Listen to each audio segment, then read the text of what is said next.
Expansion points to growth, right?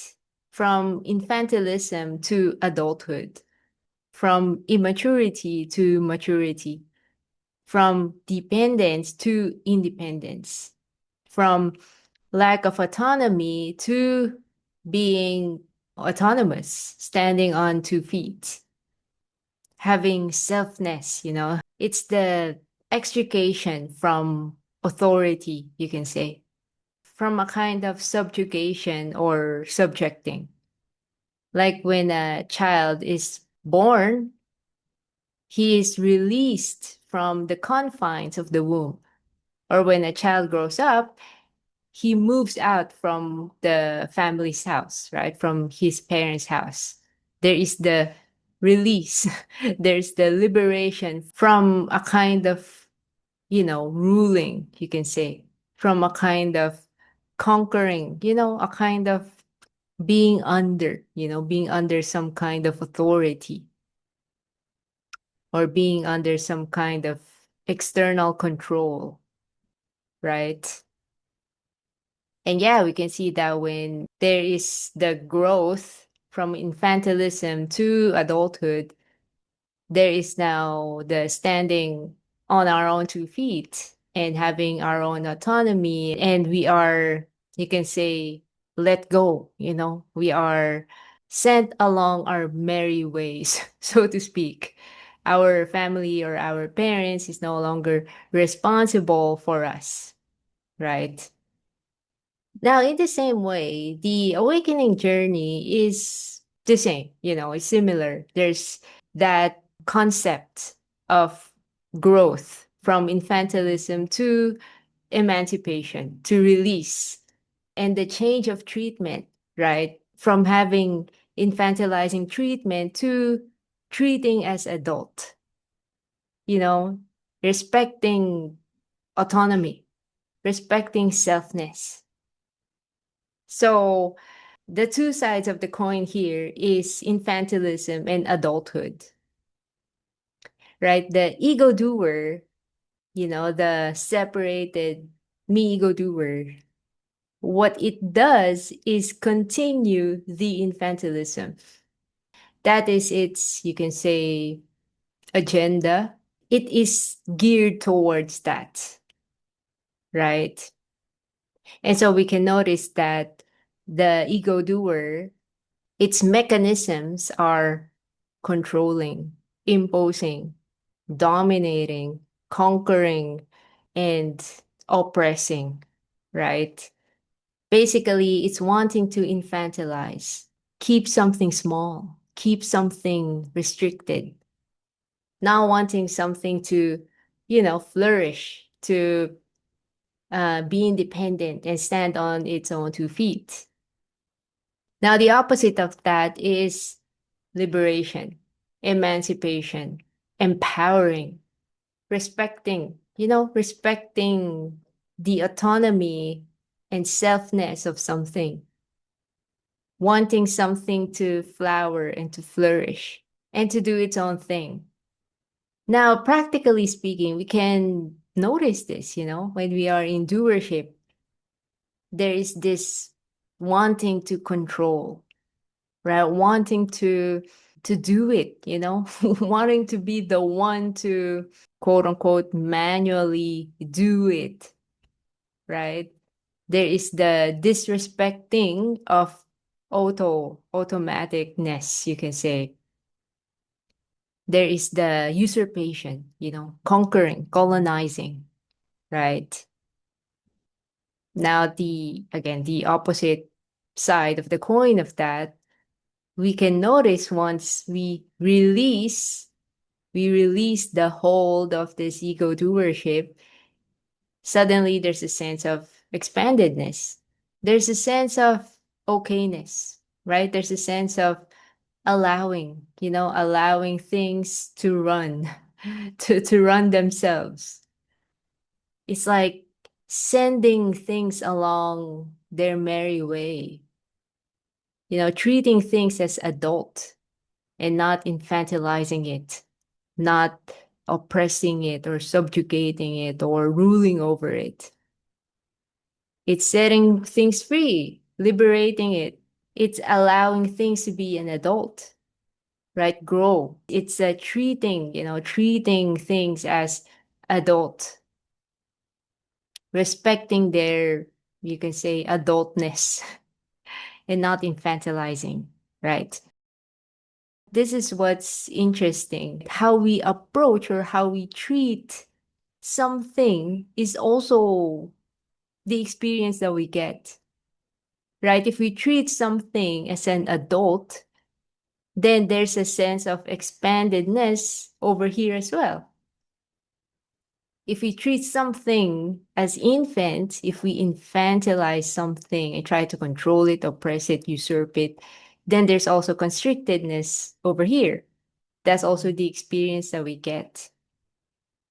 How we approach or treat something is also the experience that we get back. So, as a personal example, I met up with someone, and you can say that there is the tendency for me to be guarded or uptight when when interacting with that person.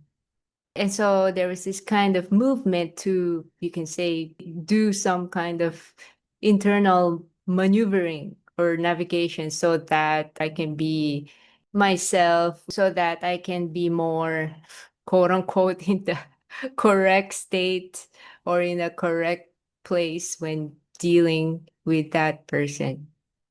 And as this noise is happening, this internal maneuvering and navigation is happening, I realized that, yeah, it just causes noise. It just causes chaos.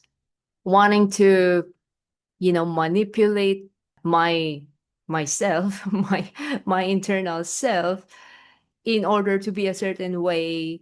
And you can say there's this kind of internal ruling over or subjugation or imposing, right? And yeah, so I realized that this is just counterproductive. you know it's just creating noise, right? And so when I let go of that, then it's much, you can say, it's much better. It's just allowing it to be, allowing, you can say, the internal state to be, letting it go, setting it free, emancipating, treating it as an adult and not enacting manual ego doership upon it and ruling over it, right? It's treating it as an adult, you know? And so it acts as an adult. The more you infantilize something, well, then the more infantilized it will be, right? When a parent infantilizes their children or their child, you can notice that the child grows up dysfunctional, right? Because the parents kept that childish treatment. They're always engaging the infantilism, engaging the immaturity, instead of charging the adultness or encouraging or nourishing, right? Nourishing maturity or growth or development. They keep charging, they keep feeding the infantilism, the immaturity and childishness. So the child grows up dysfunctional and entitled and immature, stunted development, having no coping mechanism, etc. Right? So in the same way, it's also how we, you can say, treat ourselves or how we approach life itself. And that's the thing too with the ego doer. Its basis, its premise is lack and wrongness. And so it's like a cloud, right? It's like a cloud covering or smothering over something and imposing lack and wrongness. This is wrong. This is incomplete. There's something missing here. I have to do something. I have to do some internal maneuvering or navigation because what I desire for it to be is not that, right? Notness, lack, notness, incompleteness, missingness.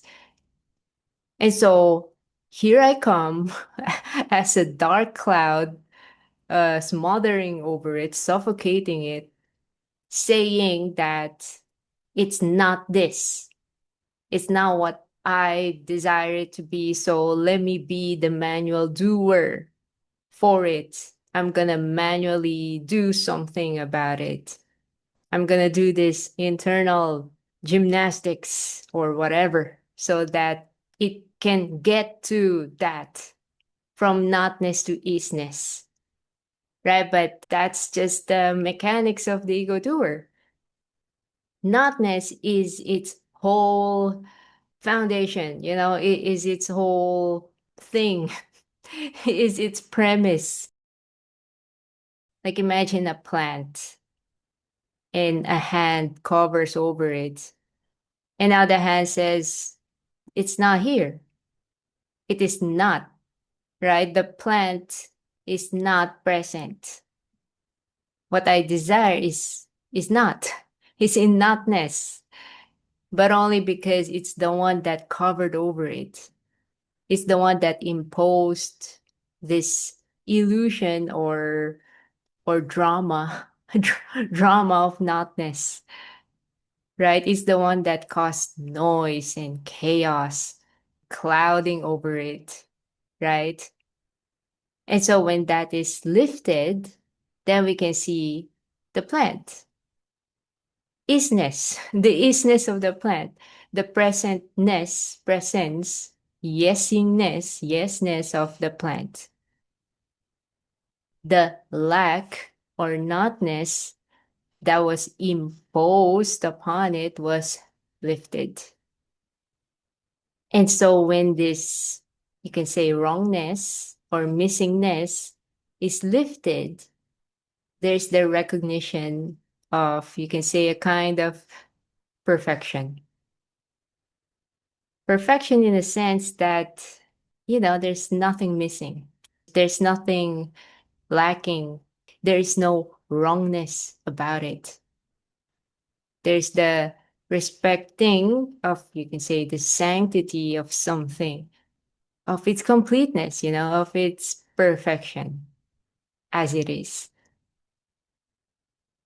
This two sides of the coin of infantilism and adulthood, of, you can say, manualness, manual ego doership, because I'm imposing lack and wrongness, and the other side of the coin, which is autoness or respecting of autonomy, recognizing the isness that yes, it's that, instead of smearing it or causing chaos over it by, introducing notness, by dirtying it with notness, you can say.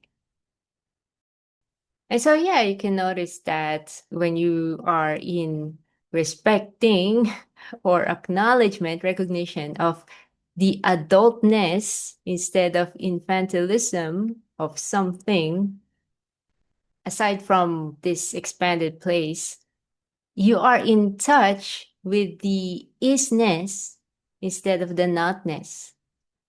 Because just in a general sense, when a plant grows and it's in full bloom, we can say that that plant is in yesness, right? There is that plant, there is the flower, it's in presence. When the plant is still in an infant phase, then there's nothing. There's still nothing growing. It's still in seed form, right? So that's the analogy. Non-doership is actually non-usurpation, non-infantilizing, allowing something their isness.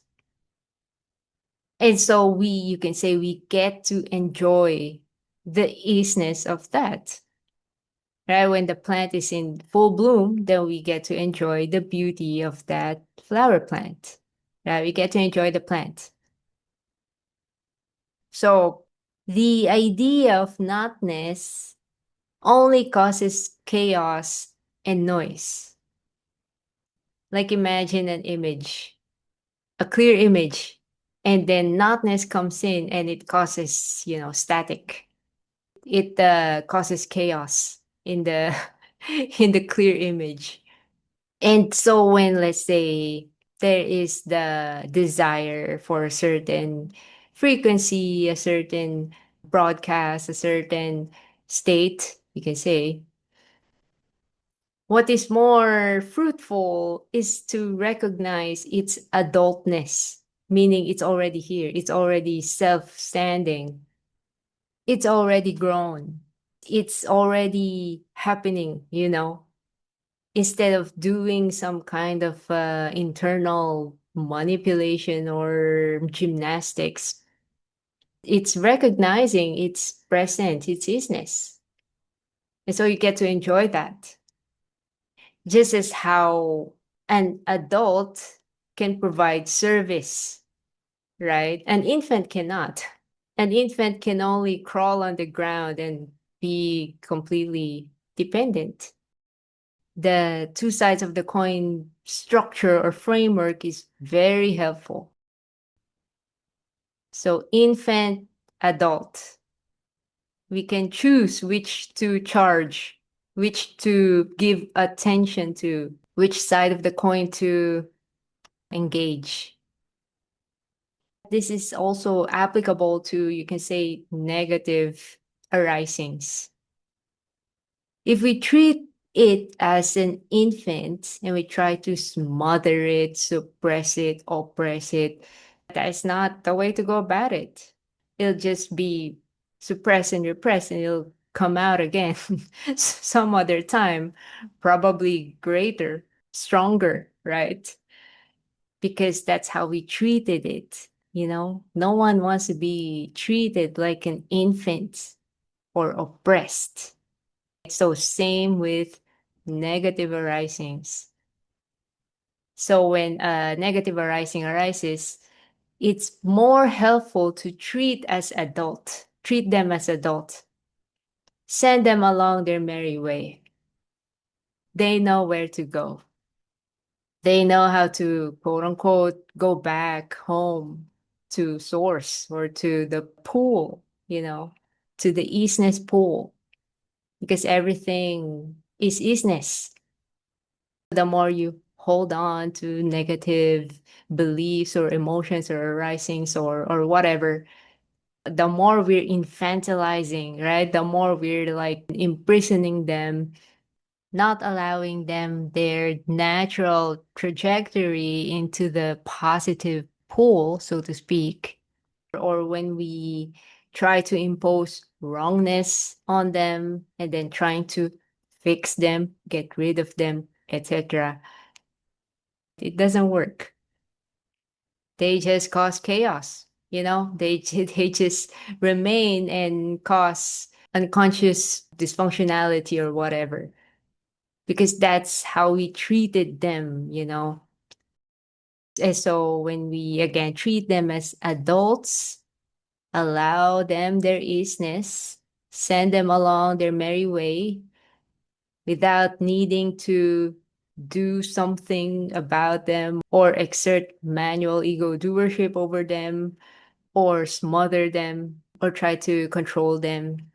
If we set them free and recognize their adultness, send them along their merry way. It's like recognizing an adult child leaving the house, allowing them to leave the house and and go their own way, live their own lives. Then these, you can say, negative arisings will act that way, will act as an adult. They know where to go, they unravel back into the ocean of peace, you can say. They unravel back into isness, yesness, wholeness. You see, so that's the mechanism or structure of this holding on and being overbearing and imposing lack and wrongness. Infantilism, infantilization. That's also the experience that we get. Constrictedness, right? Notness, restrictedness, imprisonment. The other side of the coin, letting go, allowing the plant its growth, its isnness, its adulthood. That's also what we get back. The experience of expandedness, of isness, of enjoying the isness of something. Enjoying peace and wholeness instead of chaos and destruction.